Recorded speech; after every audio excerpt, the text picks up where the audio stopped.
Hello friends, स्वागत है आपका आपके अपने चैनल एचएससी स्टडी गाइड में। आज इस वीडियो में हम बात करने वाले हैं सेफ्टी कमेटी के बारे में। इसमें हम जानने वाले हैं कि सेफ्टी कमेटी यानी कि होता क्या है। फिर उसके बाद हम जानेंगे कि सेफ्टी कमेटी का पर्पस क्या होता है। फिर उसके बाद हम जानेंगे कि नंबर ऑफ पार्टिसिपेंट्स कितने होने चाहिए सेफ्टी कमेटी में।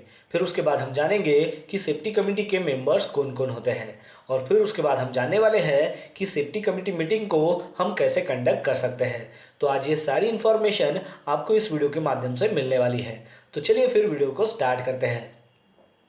तो सबसे पहले जानते हैं सेफ्टी कमेटी के बारे में।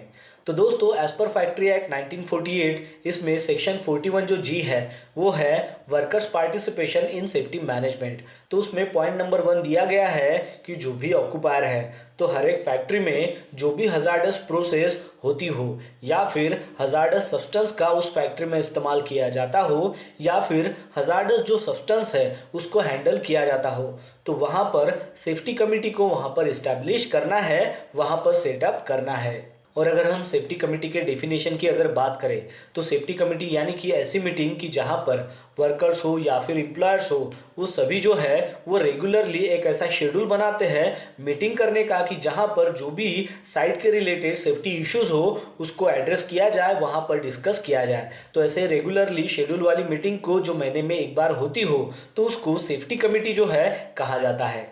और इस सेफ्टी कमेटी का मेन गोल ये होता है कि जो भी ऑर्गेनाइजेशन में वर्कर्स हो या फिर एम्प्लॉयज हो, उन सभी में सेफ्टी कल्चर जो है वो क्रिएट किया जा सके। तो आपको यहाँ पर समझ में आ गया होगा सेफ्टी कमेटी यानी कि होता क्या है as per factory act 1948 section 41 जी के अनुसार, और उसकी डेफिनेशन क्या है। चलिए अब जानते हैं कि सेफ्टी कमेटी का मेन पर्पस क्या होता है। तो सेफ्टी कमेटी का मेन पर्पस ये होता है कि सेफ्टी कमेटी के जरिए हम प्रमोट कर सके वर्क प्लेस के हेल्थ एंड सेफ्टी को, वो भी वर्कर और एम्प्लॉय के बीच में, और फिर उसको मेंटेन करना होता है। फिर उसके बाद का सेकंड पर्पस है कि ट्रेनिंग के जरिए हो या फिर अवेयरनेस के जरिए हो मैनेजर्स को, इंजीनियर्स को, सुपरवाइजर्स को या फिर एम्प्लॉयज को एजुकेट किया जा सके, क्योंकि ये जो है ये प्राइमरी रिस्पॉन्सिबल होते हैं वर्क प्लेस के एक्सीडेंट को प्रिवेंट करने के लिए। तो ये भी इसका मेन पर्पस होता है। फिर उसके बाद का पॉइंट है कि हेल्थ एंड सेफ्टी के जो भी प्रॉब्लम्स है और फिर उसके ऊपर जो भी पॉसिबल सॉल्यूशन निकलते हो तो उसके ऊपर डिस्कशन किया जा सके। तो ये भी इसका मेन पर्पस है। फिर उसके बाद का पॉइंट है कि साइट पर जो भी हेल्थ एंड सेफ्टी इश्यूज हो या फिर नए कोई स्टैंडर्ड्स हो, रिसर्च हो या फिर कुछ फाइंडिंग्स हो, तो उसके बारे में भी सुपरवाइजर हो या फिर एम्प्लॉयज हो उनको इन्फॉर्मेशन देनी होती है, उनको एजुकेट करना होता है। तो ये भी एक मेन पर्पस होता है सेफ्टी कमेटी का। तो इस तरीके से आपको सेफ्टी कमेटी का मेन पर्पस क्या होता है उसके बारे में पता चल गया होगा। चलिए अब जानते हैं कि नंबर ऑफ पार्टिसिपेंट्स कितने होने चाहिए सेफ्टी कमेटी में। तो दोस्तों, as per factory act 1948 section 41 जी जो है workers participation in safety management, तो उसमें पॉइंट नंबर 1 में दिया गया है कि सेफ्टी कमेटी में इक्वल नंबर ऑफ रिप्रेजेंटेटिव होने चाहिए वर्कर्स के और मैनेजमेंट के भी। यानी कि सेफ्टी कमेटी में जो भी ऑर्गेनाइजेशन है यानी कि जो मैनेजमेंट है उनके अगर 10 लोग हैं तो वर्कर के जो रिप्रेजेंटेटिव है यानी कि जो भी सब कॉन्ट्रैक्टर हो तो उनके जो भी रिप्रेजेंटेटिव हो वो भी 10 होने चाहिए। यानी कि इक्वल नंबर ऑफ रिप्रेजेंटेटिव यहाँ पर होने चाहिए। तो ऐसी रिक्वायरमेंट होती है। लेकिन अगर हम प्रैक्टिकली अगर बात करें सेफ्टी मीटिंग में तो वहां पर ज्यादातर मैनेजमेंट के लोग होते हैं और वहां पर वर्कर के जो रिप्रेजेंटेटिव है वो कम आते हैं। लेकिन ऐसा नहीं होना चाहिए, वहां पर इक्वालिटी होनी चाहिए ताकि जो भी साइट के related health and safety issues हो वो उन तक पहुंच सके और उसके ऊपर क्या सोल्यूशन है उसके बारे में भी डिस्कस किया जा सके। चलिए अब जानते हैं सेफ्टी कमेटी के मेंबर्स के बारे में कि वो कौन होते हैं।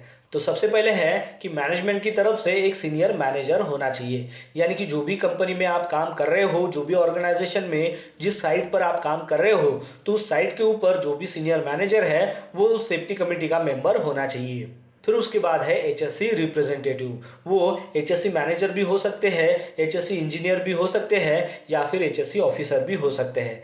यानी कि एचएससी डिपार्टमेंट की तरफ से एक रिप्रेजेंटेटिव उनका इस सेफ्टी कमेटी का मेंबर होना चाहिए। फिर उसके बाद है डिपार्टमेंट्स मैनेजर। यानी कि साइट पर अगर सिविल डिपार्टमेंट हो, मैकेनिकल डिपार्टमेंट हो, पीएमसी डिपार्टमेंट हो या फिर अदर डिपार्टमेंट हो, तो उन डिपार्टमेंट की तरफ से उनके जो मैनेजर्स है या फिर उनके जो रिप्रेजेंटेटिव है वो भी सेफ्टी कमेटी के मेंबर होने चाहिए। फिर उसके बाद है कि कॉन्ट्रैक्टर्स और कॉन्ट्रैक्टर के जो रिप्रेजेंटेटिव है यानी कि वर्कर के जो रिप्रेजेंटेटिव है वो भी जो है सेफ्टी कमेटी मेंबर होने चाहिए। तो ये जो है ये मेनली सेफ्टी कमेटी के मेंबर होने चाहिए। लेकिन इसके अलावा अगर आपको सेफ्टी कमेटी में किसी दूसरे मेंबर को भी ऐड करना है तो आप इसमें ऐड कर सकते हो। चलिए अब जानते हैं कि सेफ्टी कमेटी मीटिंग को हम कैसे कंडक्ट कर सकते हैं। तो दोस्तों, जब भी आप किसी ऑर्गेनाइजेशन में किसी साइट पर अगर काम कर रहे हो तो सबसे पहले आपको उस साइट के ऊपर सेफ्टी कमेटी टीम जो है यानी कि सेफ्टी कमेटी के जो मेंबर्स हैं उनको फॉर्म करना होता है, उनको क्रिएट करना होता है। अब ये सेफ्टी कमेटी टीम यानी कि सेफ्टी मेंबर्स कौन है, तो उसमें हर एक जो डिपार्टमेंट है उनके जो हेड है या फिर उनके जो रिप्रेजेंटेटिव है, जैसे कि एचएससी डिपार्टमेंट हो गया, सिविल डिपार्टमेंट हो, मैकेनिकल डिपार्टमेंट हो, स्टोर डिपार्टमेंट हो, और जो भी आपके साइट पर डिपार्टमेंट हो तो उस डिपार्टमेंट के जो हेड है या फिर उनके जो रिप्रेजेंटेटिव है वो इस कमेटी के मेंबर हो सकते हैं। इसके अलावा project manager, plant in charge, engineer, supervisor ये भी कमेटी के मेंबर होते हैं। तो इन सभी मेंबर्स को साथ में लेकर आपको सेफ्टी कमेटी टीम जो है वो फॉर्म करनी होती है। फिर जब आपकी ये सेफ्टी कमेटी टीम बन जाती है तो उसका ऑफिशियल एक जो मेल है वो हर एक डिपार्टमेंट को आपको भेजना होता है और उस मेल में आपको ये इन्फॉर्मेशन देनी होती है कि सेफ्टी कमेटी टीम जो है हमने यहाँ पर फॉर्म की है, जिसमें आप जो है इस सेफ्टी कमेटी टीम के मेंबर्स हो, और इसके तहत सेफ्टी कमेटी जो मीटिंग है वो कब होने वाली है, उसका टाइम क्या है, उसका एग्जैक्ट लोकेशन क्या है। तो ये सारी इन्फॉर्मेशन आपको मेल के जरिए हर एक डिपार्टमेंट को भेजनी होती है।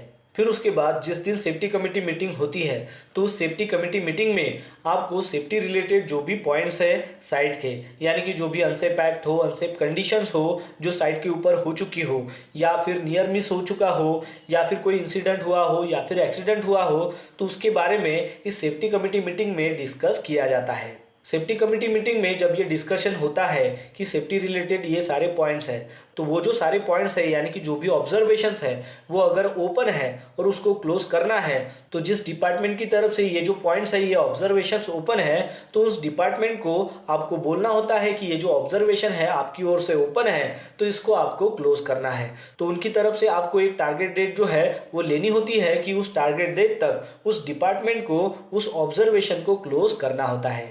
एग्जाम्पल के तौर पर एक एक्सकैवेशन है और उसका हार्ड बैरिगेशन जो है वो नहीं हुआ है, तो वो जो है वो सिविल डिपार्टमेंट के अंडर आता है। तो उस सिविल डिपार्टमेंट को आप बोल सकते हो कि उस एक्सकैवेशन का हार्ड बैरिगेशन नहीं हुआ है, वो पॉइंट अभी भी ओपन है। तो वो सिविल डिपार्टमेंट का जो भी रिप्रेजेंटेटिव वहां पर रहेगा वो आपको बताएगा कि वो आज उसको हार्ड बैरिगेशन करेगा या फिर कल करेगा, यानी कि जो भी टारगेट डेट वो आपको देगा वो वहां पर आपको मेंशन करना होता है। फिर उसके बाद मीटिंग में ये जो सारे सेफ्टी रिलेटेड पॉइंट्स हो या फिर ऑब्जर्वेशंस हो जो यहाँ पर डिस्कस किए गए हैं मीटिंग में, तो इन सभी पॉइंट्स को आपको एक ब्लैंक पेज हो, डायरी हो या फिर बुक हो, उसके ऊपर आपको लिखना है। और जो भी रिस्पेक्टिव डिपार्टमेंट की तरफ से जो पॉइंट्स ओपन है तो उनकी तरफ से दी गई जो टारगेट डेट है वो भी उसमें आपको मेंशन करनी है। फिर उसके बाद है कि ये जो सेफ्टी कमेटी मीटिंग है तो इसको जिस मेंबर्स ने भी वहां पर अटेंड किया गया है तो उनकी वहां पर आपको एक अटेंडेंस शीट बनानी है और उसका आपको रिकॉर्ड रखना है।